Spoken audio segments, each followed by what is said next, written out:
So Divine Table Talk is a safe space for you to share your stories without judgment while empowering women on subjects that are not easy to talk about. Women in Christian Leadership is here to help educate, elevate, and empower. Our guest today is Jennifer Rice. Jennifer Rice is going to share her story on being a former inmate at the Dayton Correctional Institution, where she served 5 years for a violent crime. She wants to share her story to help other women She wants to share her story to other women to possibly make them have better choices and to understand that your adverse childhood experiences do impact your adult choices. She is now encouraging others to step up and speak out so that their voice can be restored and empowered. Thank you, Jennifer, so much for sharing your story. Thank you for I met Jennifer. Yeah, you're so welcome. I met Jennifer at DCI in 2018. And when I met her, I didn't know why she was there at first. And I really didn't learn her story until she got out. But Jennifer wants to tell us a little bit about her childhood experiences and how that impacted her life. So Jennifer, tell us a little bit about how you grew up and why you think what happened impacted your life. I grew up with my mom and my stepfather, and they were both addicts and alcoholics. There was like domestic violence in the home. A lot of it was like emotional and verbal, but there was some domestic. There was some. My mom had 2 other kids, and they were ultimately taken away from her because of their drug use, and my stepdad's drug use. I never had a relationship with my father, and I didn't have a good relationship with him. So seeing those 2 fight all the time, I just kind of learned that that's how it was supposed to be. They drank, they did drugs, it was a mess. So my younger sister and my brother were taken away, and then I was in the home by myself with them. My mom ended up having 2 other children, who I ended up taking care of for the majority of their life, my life, because I was such an enabler. I had to take care of them when they wouldn't come home from the bar, or when they wouldn't get up in the morning, or it was a lot. So I learned to take care of other people instead of taking care of myself. So you were as a child taking care of children? Yes. Wow. Yes. Okay. How old were you then, Jennifer, when that happened? 6. 6. Wow. Okay. 6. So you watched your parents struggle and fight all the time, and this is something you thought, well, this is what life should be about, because this is what you see. Right. What about your dad? This is your stepdad, right? Yes. Okay. Did you have a relationship with your real dad? I knew who he was, but I didn't have much of a relationship with him. I saw him maybe a total of 10 times my entire life, and he was killed when I was about 20, 21 years old. So throughout my life, I saw him maybe 10 times. I could never call him and ask him for anything I didn't have. He would promise me he'd come and not show up and things like that. So I always craved that attention. I just wanted to be loved by my dad. And when I didn't get that from my stepdad either, I ended up growing up wanting constant validation and trying to people please, because I just wanted somebody to like me, and then growing up taking care of my siblings, enabling my parents, I learned to people please, and I learned that I had to be needed to be wanted. Right. Like I felt like if I wasn't doing anything for you, then no one wanted me. I wasn't good enough for anyone. So I felt like I always had to be giving and giving and giving, or taking care of the next person, or I wasn't needed. And if I wasn't needed, if I didn't have anything they needed, then I wasn't useful. So, and that's codependent behavior. That's what happens when we're just looking for somebody to take care of so that we could feel needed. Right. So as you got older, your other 2 siblings that were taken away, did you ever see them again at all? I had contact with them. I saw them like later on, but their father would play games and say my mom could see him, and then he would change their mind at the last minute. So years would go by and we would never we wouldn't see him. Okay. Then we Okay. didn't have social media. We just had phones. So it wasn't Right. like I could be on FaceTime and see them or anything like that. So they remember me, and I have a relationship with them now, but they never really had a relationship with my two sisters that were born after they were taken away. So Okay. like those two have a relationship with me. The two that were taken away have a relationship with me, but the four of them don't have a relationship with each other. If Together. that makes any Right. sense. Yeah. Because those are the two ones that were taken away. And then you Yeah. had two after that. Okay. Yes. That you really raised. Yes. Right. Okay. Okay. So once you become older, you get involved with somebody that is like your stepfather. And my real dad. Yeah. He was charming, and he was funny, and he was fun to be with, and I had a lot of fun with him, and he was exciting, and then he wasn't. And I realized he was abusive, and I had known of him being abusive to people before, but he had an excuse. It was, oh, she cheated on me, or oh, they did this. It was always the other person's fault, and I was 20 years old. I didn't understand that he was lying or the type of person that he was. Even though people would tell me, I still didn't. I just, turned a blind eye to it. And I always think one of my faults is always seeing the good in someone. Even if there's 59 things bad, I'll see that one good thing, and I'll hold on hope that maybe I can fix them or help them. And that, I think that's from growing up how I did with my parents. Mm-hmm. They drank, but when it was good, it was good. But when it wasn't, it was awful. So Mm-hmm. I always had this hope that it would get better. It's the roller coaster effect, over and over and over again. And with this guy that you met, the abuser, do you feel like at first, like you said, you fell in love with him? He was just great. And Yeah. then in the second stage, did you feel like, well, there's always three stages. Do you feel like you were devaluated and talked down to, but you kept wanting that first stage back again, Yeah, thinking that he would change? he would act so like he liked me so much or loved me so much, and then I was nothing, and I was this and I was that, and he was physically abusive, and then he would be okay and for a year or two, and then he wouldn't be. So it was constantly, I love you, I don't love you, I love you, I don't love you. And because of my real father abandoning me and my stepfather not really having a good relationship with him, I thought it was me. I'm like, what is wrong with me that no one wants to be around me? Like I just kept chasing. I would let him treat me however he wanted to treat me. I would still make excuses for him, and then after we would fight and he would beat me up, I'd feel sorry for him. I would feel sorry for him. And I would just be like, well, he has problems or this reason or that reason, but I always felt like, something was wrong and I The needed to people fix it. pleasing in you just wanted to please him and take care of him. Yeah, And so he was violent, right? He was abusive, very. right? So then after you get with him, I remember you telling me that he went to jail and you split up. And I think you started getting on drugs then, the substance abuse started. I had been on drugs for a few years. I had been for a total of 10 years I was on drugs, but it just became really bad like the last 3 before I went to prison. So Okay. we were using together, and I started using because I didn't know who I was. I didn't know how to feel. All I knew is I had to take care of him. I had to take care of my son. I had things to do every day. I didn't have time to figure out what was wrong with me. So I used because I just needed a little inch or ounce of happiness, just something to, something for me. And I used, and it was instantly happy. I used Right. cocaine and I used meth. So I would do it, and instantly I would be in a good mood. I would have energy. I would feel better. It was okay that I just been beaten up, or it was okay that he just called me this, that, and the other, just whatever.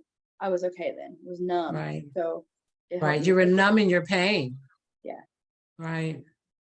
So did he go to jail when you guys split up after he beat you up and all that stuff? He ended Because up he going, would be. Mhm. he ended up going to jail, and then I was homeless for about, let's see, 3 or 4 months. I was just kind of couch surfing. My son went to live with his dad, I was staying with friend after friend after friend, and a few months later, that's when I got arrested, and I caught Okay. police of my own. Okay. And so, Jennifer, we talked about there's two types of narcissists. There's an intimate one, Yes. and then there's a mental one also. Sometimes it can be physical and not. So when you met the guy, tell us a little bit about him, the one that you met that you end up doing this crime with. When I met him, he knew my siblings. He knew two of my siblings. Him and his family knew my siblings. He was kind of like a smooth talker. He was so smart and so, he just seemed to be, I he had a lot of charisma to him, and he always would say, like, you're a great person. You just need some guidance. You just need, I can help you. I can help you with this. You're very smart. You don't have to be homeless. He took me, I remember, and he bought me a phone, and then he gave me a job like cleaning his house. And then it turned into more than that. It turned into, I was selling drugs for him, and he had women working for him as prostitutes. So I was involved with that, not prostituting, but collecting money, taking them places, taking them drugs, buying them drugs for them, just whatever they needed. So that was another validation. My boyfriend then was in jail, and this guy, even though it was platonic, he needed me. He needed me to go do this, and he needed me to go do that. And he was nice to me, and he made me feel important, and I felt like I was needed with him. Right. And even though it was criminal, I didn't feel like I was hurting anyone at that time. I don't know. You were surviving. Yeah.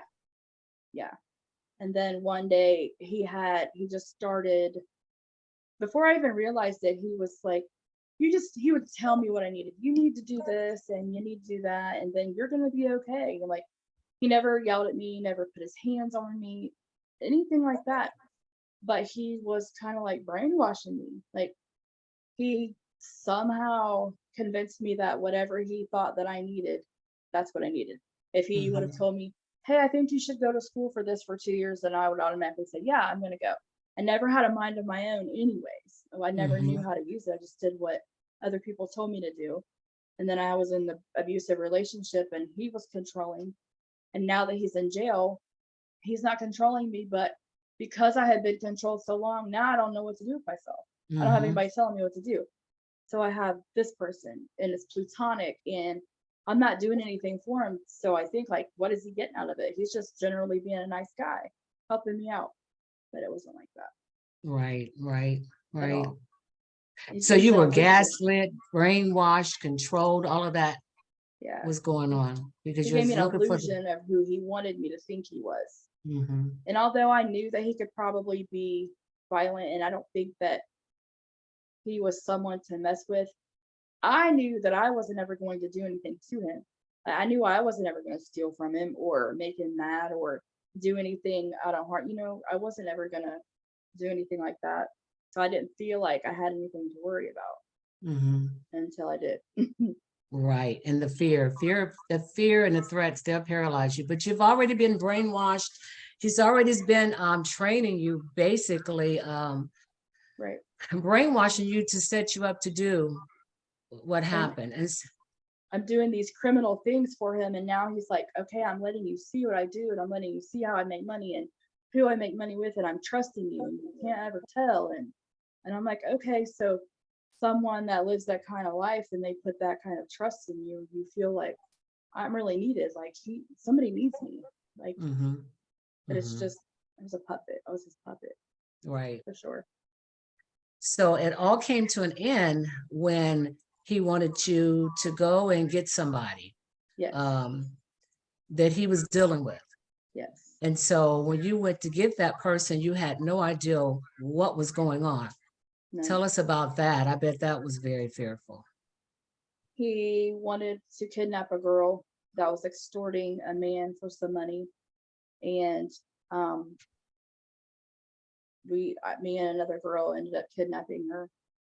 And Um, it was just like we held her in the house, and for a couple days I ended up going to sleep, and Mhm. it's just like one of my defense mechanism when I Mhm. don't know what to do, I go to You sleep. go to sleep. Like, how do you kidnap somebody and just, I'm going to sleep? But I did. I truly did. Mhm. I didn't know what to Mhm. do. I was scared. I didn't, and I knew the girl. So I felt awful. But I was scared of what he would think. And I was scared of him thinking I was telling him and Mhm. not knowing how to react. Mhm. So I just basically, I did what I did. I did what I had to do with the best of what I had, like the knowledge I had. That's right. I'm like, if Mhm. I just listen to him, everybody will stay safe. If I just listen to him and not cause a bunch of chaos, then there's no reason for him to go off. So, Right. And that's what you were used to doing. You were used to trying to validate everyone and make everybody happy. right, And what I like about it, Jennifer, is you know that, okay, that was something I did that was wrong. I regret it, but you want people to know very why much why so. you did it. And thank God nothing happened. Nothing, the girl got away. That was just God's blessing that even Yeah. happened. Um, so what do you think is important, and why do you want people to realize and know that this happened to you? Why are you telling this story? I think it's important that you learn to love yourself. I think that self love should be taught in schools, in elementary schools, wherever they can teach, just like a math class or a health class. I think that they need to learn self love. People are going to act however they want to act, but if someone had taught me to love myself way back then it wouldn't have mattered how the next person acted, because I could have chosen and had enough self-esteem to stay away from them and not Mhm. crave them. I craved their attention. I just wanted to be needed, and it was even in a criminal way. But at the time, I was on drugs, and I didn't have any self-esteem. I was scared. I honestly didn't know what to do. And it's all Mhm. because I didn't love myself. I didn't know who I was. Yeah, Had I loved myself, had I known who I was, I wouldn't have been afraid to right. walk away from someone like that. I wouldn't have stayed in a relationship that long, ever. Now, Jennifer, do you think that if you hadn't learned what this was, what this magnet syndrome was before you got out, would you have went back to this man, you think? Absolutely. Even after everything he's done? Absolutely. No, I wouldn't. Mhm. Even after being in prison for 5 years and he abandoned me and I didn't talk to him, I still, I know I would have, because he was like my drug. Like, he was all I knew, and he isolated me. So I didn't have anyone else but him. So even though he treated me bad, he was all I had. And that was better than being neglected like my dad had neglected me, or treating me how my stepdad did, yelling at me and screaming at me all the time. And so he said he loved me, but he was just messed up. So I just believed everything he said, and I was just trying to Mhm. help him and fix him. And if I could just hold on a little longer, I swear I could fix him. And Right, right. People fixers, people pleasers. You're yeah, right. You're right. yeah, And so, Jennifer, I'm so happy that I did that class in prison. me And I didn't too. even remember talking about it until you wrote me. So it is just a blessing. It It is. truly is, It is. for you to just hold on to those things and remember that and just want to do the work um, yourself. And when you were coming out 6 months before that, you were really afraid. You were having triggers and you were really nervous. Yeah, because for 10 years prior to prison, even though I had never been in trouble in my entire life, I went straight to jail and then did 5 years in prison. For 10 years, I was using. So now I'm in prison, and for 5 years, I'm sober. But even though I'm sober in prison. So I knew that once I was released, I had to get a job and start my life all over again, start from the very bottom. And I didn't know how I was going to continue my life, stay away from him, get a job, become successful, or at least independent, not even successful, just to take care of myself and stay sober. I didn't know how I was going to do that. So that's why I'm so thankful for you and your classes and everything that you have taught me, because I know I would have went back to him even Mhm. through everything he did. It was like Mhm. I ached and I missed him so much. And Mhm. you could have told me anything about him, and I was just like, I'd be mad at the time, but I'm like, okay, he did this, but I don't care. But you know what I mean? Of course, it made me That's the mad and it trauma hurt. bonding. Yeah, it's Yeah, the it trauma made bonding. it made me mad, and of course, it hurt. But I didn't know how to stay away from him. But when I got away from him, I missed him. But yet he was so abusive. So I wasn't safe around him. But it was just that sometimes it was better just to have him come back and then just try to gauge his moods. Even that was better than having him be gone, and it's just the ache that I felt from him being gone. It was like I was withdrawing. It is, because it's an addiction. You were Yes. withdrawing. Yes. And I'm so happy that you're where you are today. And Thank you. tell them about, you know, when you got out, the reentry program, everything that you've been doing so positive now. So I got out and I met And you've been out Jamie for a G. year. Yes, been out for a year this month. I met Jamie G through Restorative Voices with you. That's how I saw you again, and Alice Siebel. And they told me about the reentry program. So I went to the reentry program the day after I got out of prison. The program I went through, and then they were basically like, I had a guaranteed job. I just had to do the program, pass the drug test, and I had a direct referral to a job. Like, why wouldn't I do that? So I did. And everything that I've done, I know it's because of you and your help, and reentry and their help, and Restorative Voices, because it's support. I didn't know what to do, where to do. I know what I had to do. I just didn't know how I was going to do it. And now I'm coming out of prison 5 years, and I'm a felon, violent felon with drug charges. And that's not easy to get a job when, you know, I look horrible on paper. Even though I'm not a bad person, I did a bad thing. And, you know, when you go for a job interview, they see your arrest record and they're like, whoa, you know, and I get it. I get it. But reentry helped me so much. They provided the resources, I did the work, and yeah. Yeah.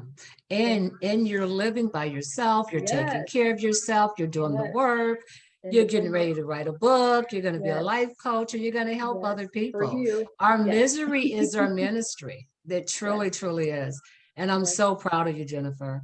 And I'm so proud of you that you told your story so other people can understand, you know, what goes on when you're in these toxic relationships, because sometimes they take over your mind, and a lot of people don't understand that. Sometimes you don't think it's bad because you might know someone that's going through something way worse, but something so small can turn into something so big real fast. Like I always say this, like, everybody is one bad decision away from going to prison. It's so true. It's so true. I didn't have a life of criminal activity. I really didn't have a life of going in and out of jail. I didn't get suspended in school. I didn't have any kind of, you know, any kind of history like that. And then I go to prison for violent charges, felony ones. So overnight, just like that. You just don't know, but literally overnight. And I just couldn't, the man that I got in trouble with, I just could not believe. I said, I don't understand how I got into the situation. What was he getting from me? Like, what was the purpose of dragging me into all this? I felt like he just held my hand and walked me straight into prison. But at the end of the day, I made those choices, even though I really didn't, because I didn't have a mind of my own. I just did what I was told. I didn't know how to have a mind of my own. Right. You're right. And it's brainwashing. Brainwashing is real. Yes. But you got your mind back. Yes.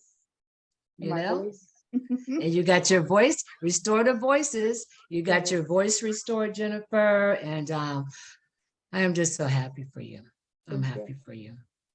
So we're going to turn the recording off. And if there's any questions for Jennifer or myself, please let us know.